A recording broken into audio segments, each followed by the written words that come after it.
Growing up, I didn't learn a lot about Latino philosophers, authors, and scientists. Um, I only knew about Cesar Chavez. And to tell you the truth, I didn't know much about him, really. We only studied him very briefly.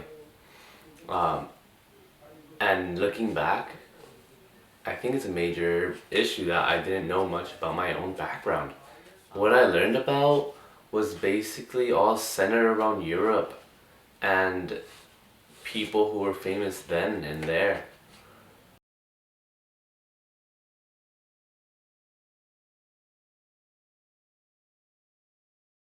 Sure. So, of course, I think cultural diversity in education is important. And I think if you talk to people, they might give you different explanations of what they think cultural diversity in education actually is. But I think that in all curriculums, from little kids all the way through high school, college, there should be cultural diversity in all curriculums that reflect the students in the classroom, but also the minority populations in our country.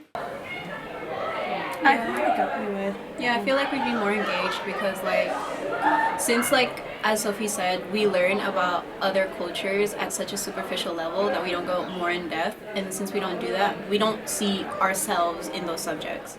I had to take my own research to learn that my culture isn't just death and, like, being saved by the old, like, imperialists.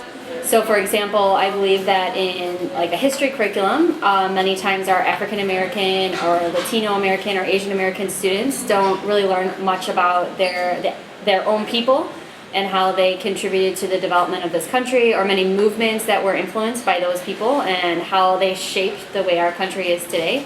And I think if I was more represented in the subjects that I did like for example science, if I was more represented in the sciences, I would feel more of a need to be, like, I'd feel more empowered to pursue my interest in those fields. At the end of the day, it's our kids' future that we're putting on the line. We need to step up and give them a proper education and let them know about different backgrounds. Give them a richer education. Give them more perspectives. If you can't do that, then the future of learning is doomed.